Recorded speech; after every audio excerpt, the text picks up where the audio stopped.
The small town of Millbrook, Virginia sits about 40 miles outside of Fort Bragg, where the pine trees grow tall and the roads curve through rolling farmland. It's the kind of place where everybody knows everybody else, or thinks they do. On a Thursday afternoon in October, the autumn sun hung low over Main Street, casting long shadows across the brick storefronts and the old diner that had been serving pot roast and coffee since 1982.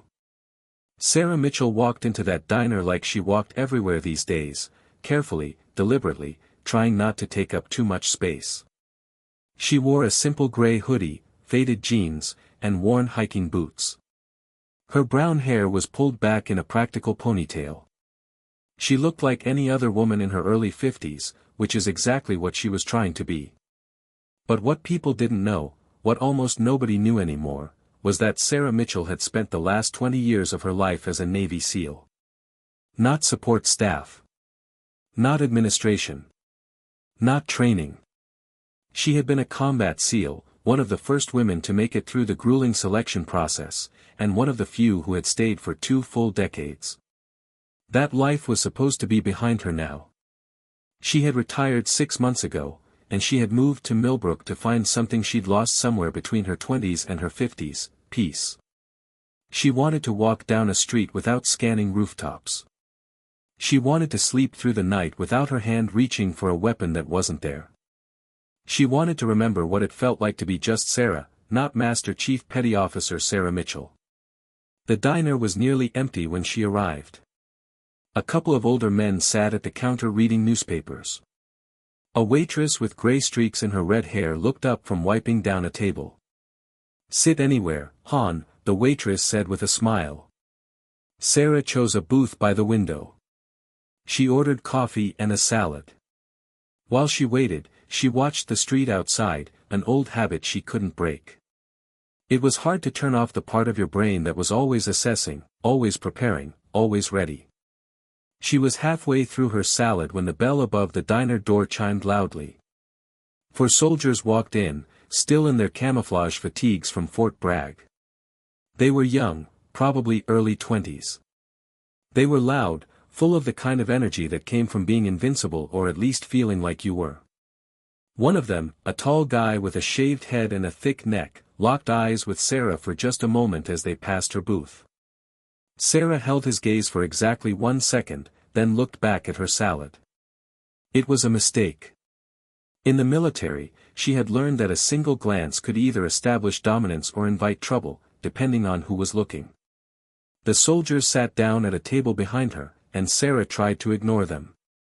She had gotten good at ignoring things. Years of practice. But their voices got louder as they ordered. They were laughing about something, about someone. Sarah heard the word crazy and lady and tried not to listen.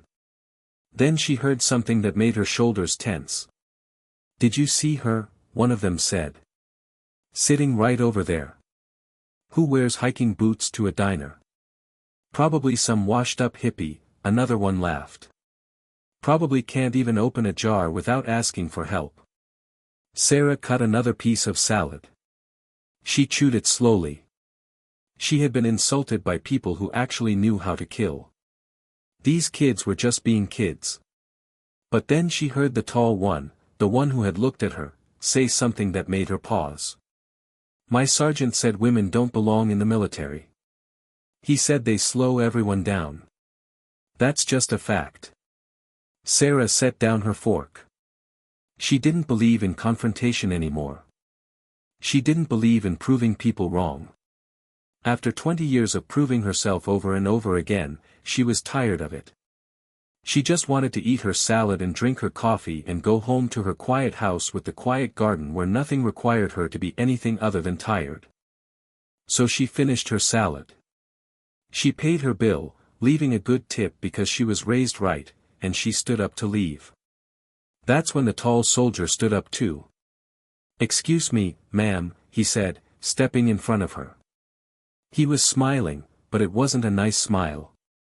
It was the kind of smile that comes right before something bad happens. His 3 friends stood up behind him, forming a loose wall between Sarah and the door. "Can I help you?" Sarah asked. Her voice was calm. It was always calm now. That had taken years to learn. We were just wondering, the tall soldier said, if you maybe needed some help with something. You know, with those heavy jars and all. His friends laughed. Even the waitress, who was wiping down the counter, looked uncomfortable. Sarah was quiet for a moment. She was thinking about the options. She was thinking about how easy it would be to hurt this kid. She was thinking about the fact that she had disabled 3 insurgents with her bare hands in a compound outside Kandahar in 2015. She was thinking about the woman she used to be, and the woman she was trying to become.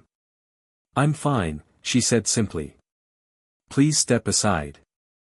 "Seems like you should stay and chat," the tall soldier said. He wasn't being aggressive yet. He was still in that stage where it was just teasing, just posturing. But Sarah could see the path it was on. She could see where it was going. "I asked you to step aside," she said again. The tall soldier exchanged looks with his friends. Whatever they saw in her face, maybe it was something they recognized, maybe it was just her clarity, one of them had the good sense to look uncertain. But the tall one didn't. "Make me," he said. It was a stupid thing to say. It was the kind of thing kids say when they think they're invincible. When they don't understand yet that consequences are real, and pain is real, and some people have learned how to deliver both with precision and control. Sarah looked at the waitress. She looked at the old men at the counter. She looked at the other soldiers, trying to figure out which one might be the best leverage point if she needed to keep this from escalating. Then the tall soldier put his hand on her arm. His grip was firm. He thought he was strong. And compared to most people, he probably was. But Sarah had trained with people who were far stronger, far faster, and far more dangerous. She had trained in ways he couldn't even imagine. What she did was simple. She twisted her arm in a specific way, using his own momentum against him, and stepped to the side. The soldier's grip broke, and he stumbled forward, completely confused about what had just happened. "Don't touch me again," Sarah said. "I'm leaving now, and you're going to let me leave." For a moment, the 4 soldiers just stared at her. Then the tall one's face went red. He had been embarrassed in front of his friends, and his pride couldn't accept it. He reached out again, this time not with just a grip, but with intention. His other hand was curled into a fist. "Back off," Sarah said, her voice dropping into something harder, something older. Something that remembered things these kids couldn't imagine. But he didn't back off. None of them did. Instead, all 4 of them moved toward her at once. What happened next would be talked about in Millbrook for months. What happened next would change everything. But in that moment, as Sarah Mitchell stood in the middle of a small-town diner in Virginia, surrounded by 4 young soldiers who had no idea who they were messing with, she made a decision. Sarah didn't remember exactly when she decided to join the Navy. She remembered being 17, standing in the guidance counselor's office at her high school in Connecticut, and being told that she should think about nursing or teaching. She remembered looking at the recruiter's pamphlet about the Navy and thinking, why not? Her parents had not approved. Her mother had cried. Her father had said things like, "It's not appropriate," and "Women shouldn't do that kind of work." But Sarah had always been the kind of person who decided something and did it, no matter what anyone else thought. The basic training at Recruit Training Command Great Lakes had been hard, but it wasn't the hardest thing that would happen to her. That came later, when she volunteered for SEAL training. The Navy didn't officially allow women in SEAL teams until 2015. But Sarah had joined in 1995, when they absolutely didn't. She had done it quietly, through special assignment, through connections, and through sheer refusal to accept the word no. She had shown up at the training facility in San Diego with a short haircut, a determined jaw, and a willingness to hurt. The training was designed to break people. The idea was to take ordinary humans and push them past the point where they thought they could go.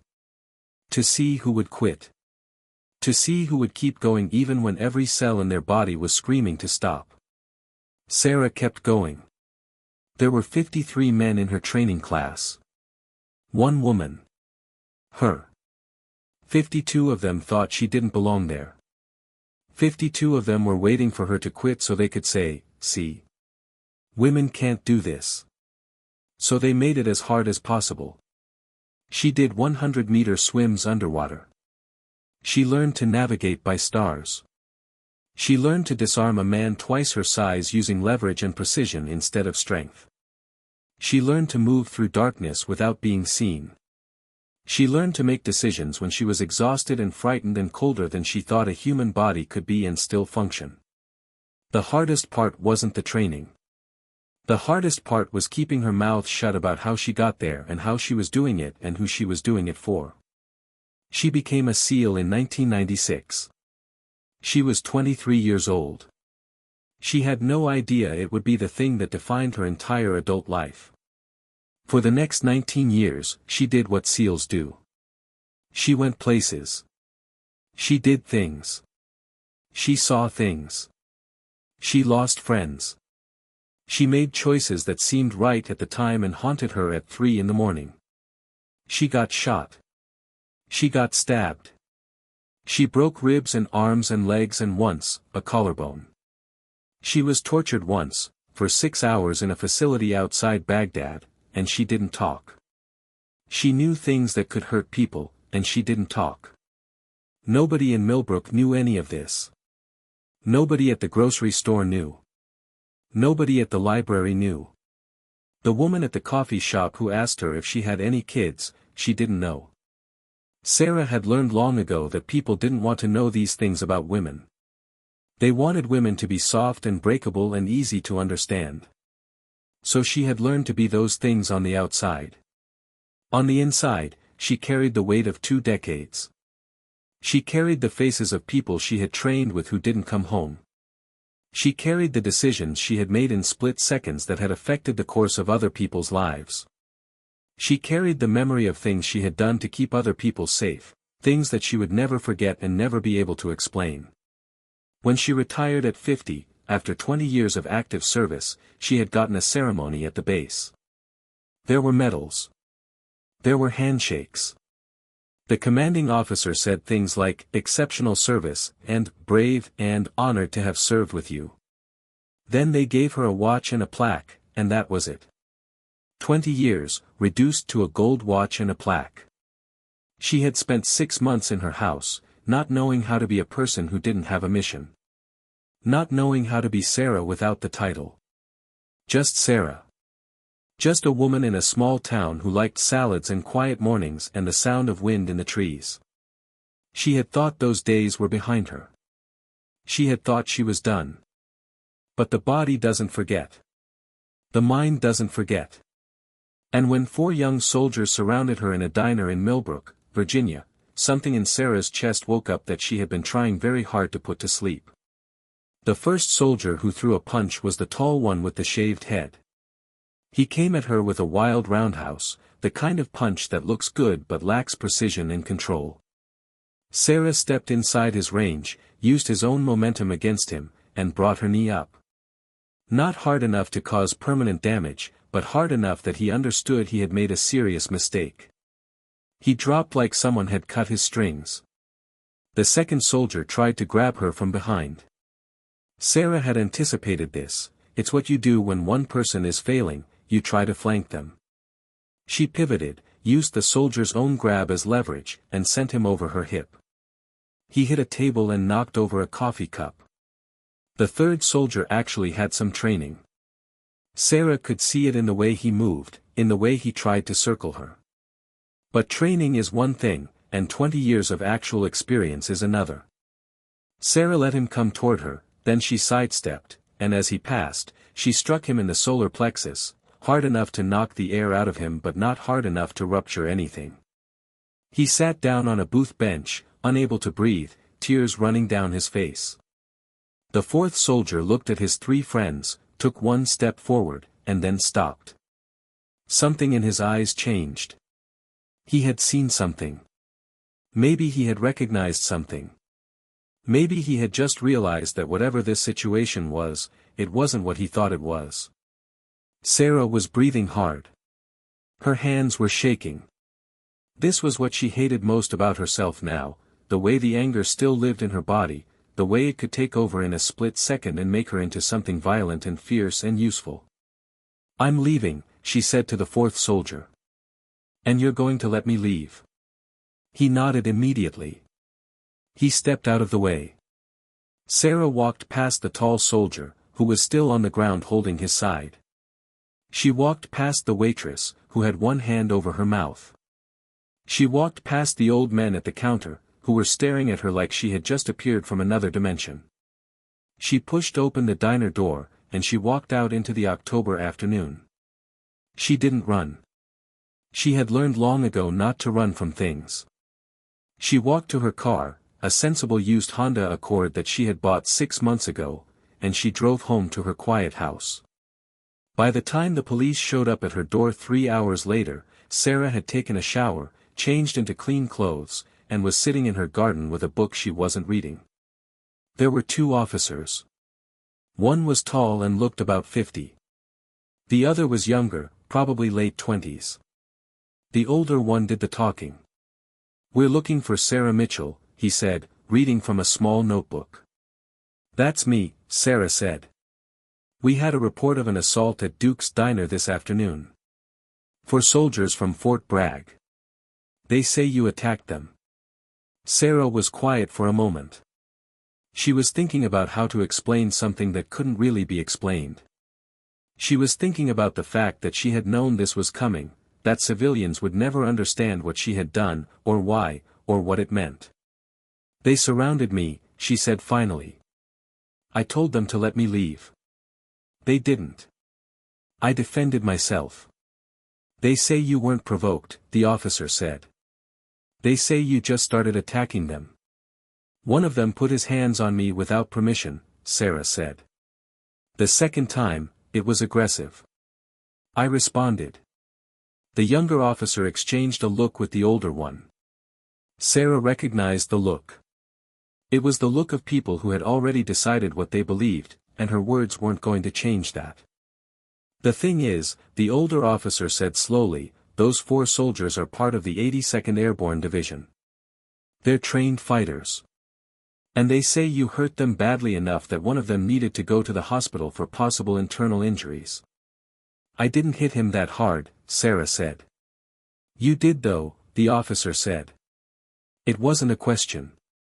"I did," Sarah agreed. "Because I needed him to stop trying to hurt me." The older officer looked around at her quiet garden. He looked at the small, neat house. He looked at Sarah, this woman in her 50s with kind eyes and steady hands, and he seemed to be trying to reconcile what he was seeing with what the soldiers had told him. "I'm going to be honest with you," he said finally. "Nobody in this town knows who you are. You came here 6 months ago. You're quiet. You don't bother anybody. But 4 soldiers are telling me that you attacked them, and one of them might have a serious injury. I can't just ignore that." "I understand," Sarah said. "So here's what's going to happen," the officer said. "I'm going to need you to come down to the station and make a formal statement. And we're going to need to talk to the witnesses at the diner. And then we're probably going to have to figure out if charges should be filed." "Okay," Sarah said. She stood up. She went inside her house and put on shoes. She got in the police car without resistance. She knew how this worked. She knew the system. She knew that truth was complicated and that sometimes people believed what they wanted to believe. What she didn't know was that one of the witnesses at the diner, the waitress with the gray streaks in her hair, was about to change everything. Maggie Chen had been working at Duke's Diner for 14 years. She had worked through the recession. She had worked through the owner's divorce. She had worked through the rise of the chain restaurants that tried to put Duke's out of business. She was 63 years old, and she had seen a lot of human nature up close. She had seen people at their worst and their best. She had seen families fight over inheritance at table 7. She had seen a marriage proposal at table 3. She had seen a man have a heart attack at table 1, and she had performed CPR while someone called 911. So when the police officers came back to Duke's that evening to take statements, Maggie was ready to talk. The officer in charge asked her what she had seen. She told him, carefully and clearly, that 4 young men had been making fun of a woman sitting alone. That they had stopped her from leaving. That the woman had asked them to move out of the way. That she had tried to leave peacefully. That the soldiers had escalated the situation by putting hands on her. "And what exactly did you see her do?" the officer asked. Maggie closed her eyes for a moment. She wanted to get this right. "She moved very fast," Maggie said finally. "Faster than I've ever seen anyone move. When he grabbed her, she got away from him. And then his friends came at her, and she handled them. But she didn't do anything unnecessary. She didn't keep hitting them once they were down. She just made sure they understood they needed to stop." "Did you know this woman before today?" the officer asked. "No," Maggie said. "She comes in maybe once a week, orders coffee and something light, doesn't bother anyone. Real quiet." "Did it seem like she wanted a fight?" Maggie thought about this. She thought about the way Sarah had looked when she stood up. The way she had tried to leave. The way her voice had stayed steady and calm the whole time, even as 4 young men blocked her path. "No," Maggie said firmly. "If anything, she seemed like she was trying to avoid one." The officer wrote this down. And then Maggie did something that would matter very much in the hours to come. She asked a question. "What's her name?" "The woman?" "Sarah Mitchell," the officer said. Maggie's face went pale. "What?" the officer asked. "Do you know her?" "Sarah Mitchell," Maggie repeated, like she was trying to remember something from a long time ago. "From Connecticut?" "I don't know where she's from," the officer said. "Why?" Maggie stood up. She went to the back room of the diner, to the small office where they kept supplies and paperwork. She pulled out her phone and started searching. What she found made her hands shake. She came back out with her phone and showed the officer a picture. It was from a news article from 2005. It showed a group of Navy SEALs in tactical gear, standing in front of a helicopter. One of them had their face partially covered, but you could see the eyes. The same eyes as the woman who came into the diner once a week. The caption read, "Navy SEAL Master Chief Petty Officer Sarah Mitchell, one of the first women to complete SEAL training, returns from deployment in Iraq." "This is her?" the officer asked. "I'm pretty sure," Maggie said. "But I never knew. She never said anything. She's just been coming in here for 6 months, quiet as a church mouse. I never would have known if you hadn't asked her name." The officer stared at the phone. He stared at the picture. Then he got on his radio and asked for Sarah to be brought to the station for a conversation, not just to give a statement. By the time Sarah arrived back at the police station, things had already changed. The police captain's name was Roy Harrison. He was 58, had been with the Millbrook Police Department for 32 years, and had a military background himself, Army, not Navy, but he understood what the uniform meant. He looked at the news article on his phone. He looked at Sarah sitting across from him in the interrogation room. He looked at the statement from the waitress. And he made a decision that would define not just this situation, but Sarah's entire relationship with the town of Millbrook going forward. He got up and left the interrogation room. 5 minutes later, he came back in with a different demeanor entirely. "Master Chief Mitchell," he said, addressing her formally for the first time, "I've been reviewing the witness statements. It appears that the situation at Duke's Diner may have been more complicated than our initial report suggested." Sarah didn't say anything. She was waiting to see where this was going. "The waitress, Maggie Chen, has identified you from a news article," Captain Harrison continued. "I also took the liberty of calling Fort Bragg directly. They confirmed your service record. 20 years. Combat deployments. Commendations. He set down a folder on the table. "I apologize, Master Chief," he said, and he meant it. You could hear it in his voice. "We should have done a more thorough background check before bringing you in here like this." The 4 soldiers, they're going to be talking to their commanding officer about their behavior. And one of them definitely has some explaining to do about the internal injuries he claims you caused. He did have internal injuries? Sarah asked. "Minor," Captain Harrison said. "Bruised ribs, but nothing critical. The hospital said if you'd hit him any harder, it could have been serious. But you didn't. You used exactly the right amount of force for the situation." Sarah was quiet. "Here's what's going to happen," Captain Harrison said. "Those 4 soldiers are going to apologize to you in front of witnesses. The military is going to handle their punishment internally, and I don't think they'll be coming back to Duke's Diner anytime soon. And you're going to be free to go. No charges. No paperwork. Nothing." "Thank you, Captain," Sarah said. "I'm sorry you had to deal with this," Captain Harrison said. "I'm sorry they didn't recognize you. And I'm sorry they were disrespectful. That was wrong." Sarah nodded slowly.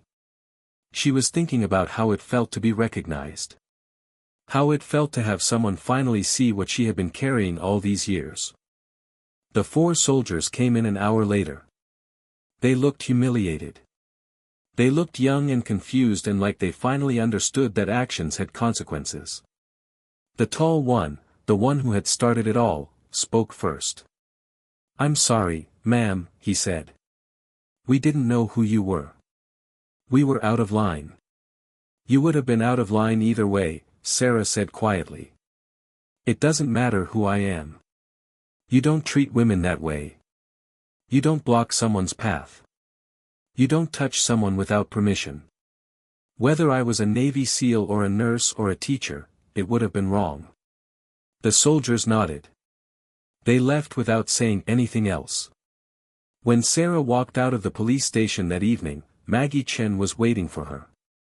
"I'm sorry I told them who you were," Maggie said. "I know you probably wanted to stay private." "I did," Sarah said. "But I'm glad you did. Would you have coffee with me sometime?" Maggie asked. "I'd like to know your story. The real one." Sarah looked at this woman who worked hard for tips and poured coffee for strangers and had paid enough attention to recognize a face from 18 years ago. "I'd like that," Sarah said. The next week, the story made it into the local paper. Not in a sensational way, but the real way: local SEAL veteran defends herself against assault, soldiers apologize. The article quoted the witness statements. It quoted Captain Harrison explaining that Sarah had shown remarkable restraint and precision. It quoted Maggie about how quiet and respectful Sarah had been in the diner for 6 months. What happened after that was something Sarah hadn't expected. People started recognizing her. People started coming up to her in the grocery store and thanking her for her service. The mayor called her to ask if she would speak to the local veterans group. The high school asked if she would talk to students about leadership and courage. At first, Sarah wasn't sure she wanted any of this. She had come to Millbrook to disappear, not to become some kind of celebrity. But Maggie convinced her otherwise. Maggie, who had become her friend, who came to her house on Sunday mornings for coffee, who listened to stories Sarah had never told anyone else. "You've been carrying this alone for 20 years, Maggie said one morning, sitting in Sarah's garden. "You've been carrying it like it was a secret. Like it was something to be ashamed of." "I'm not ashamed," Sarah said. "Then stop acting like you are," Maggie said. "You did something extraordinary. You served your country. You protected people. You had the courage to do things most people couldn't do. And now you're trying to pretend it didn't matter." "It's complicated," Sarah said. "I know," Maggie said. "But so is everything else that matters." 3 months later, Sarah stood in front of the Millbrook High School assembly. There were 400 students in the auditorium. She wore her dress uniform for the first time since her retirement ceremony. She talked about what it meant to be a SEAL. She talked about the day she graduated from training and realized that she had done something nobody thought she could do.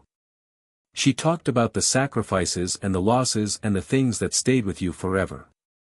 She talked about the soldiers at the diner, and how being underestimated was something women dealt with all the time, and how important it was to stand up for yourself anyway. But most of all, she talked about respect. Respect isn't something you get because of who you are or what you've done, she told the students. Respect is something you give to other people, and to yourself. It's the foundation of everything. The moment you stop respecting people, any people, you've lost something important. And once you lose it, it takes a long time to get it back. At the end of her speech, the students gave her a standing ovation. The tall soldier who had grabbed her in the diner watched it on YouTube. He was going to leave the army after his contract ended. He was going to think about what it meant to be a man who could hurt someone, and what it meant to be someone who could help them instead. He was going to have a daughter in 5 years, and he was going to make sure she knew that she could be anything she wanted, because he had met a woman who had been told she couldn't, and she had done it anyway. Sarah stayed in Millbrook. She became a fixture in the town. She volunteered at the Veterans Center. She helped train new police officers. She gave talks at the college about leadership and resilience. She never forgot the incident at the diner. But she stopped being defined by the fact that she had been underestimated. Instead, she was defined by what she had chosen to do after, which was to help other people understand their own strength. One evening, 2 years later, Maggie was closing up the diner. Sarah came in just as she was turning off the lights. "Coffee?" Sarah asked. "At this hour?" Maggie laughed. "Special occasion," Sarah said. "I got the call today. The new SEAL training program for women is officially approved. It's going to be open to everyone now. No special assignments. No pretending." Maggie turned the lights back on and made 2 fresh cups of coffee. They sat at table 7, the same table where Sarah had sat when the soldiers grabbed her. "You did that," Maggie said. "You made that happen." "A lot of people made it happen," Sarah said. "But you were the one who had to show up and prove it was possible," Maggie said. "You were the one who lived it. 20 years of it." Sarah smiled. She was finally at peace with that fact. She had been grabbed by soldiers who didn't know who she was. They had underestimated her. They had disrespected her. And instead of being destroyed by that moment, Sarah had used it to remind people that you can't judge someone by their appearance, their size, or their age. Sometimes the quiet people in the diner are the ones who have done the most extraordinary things.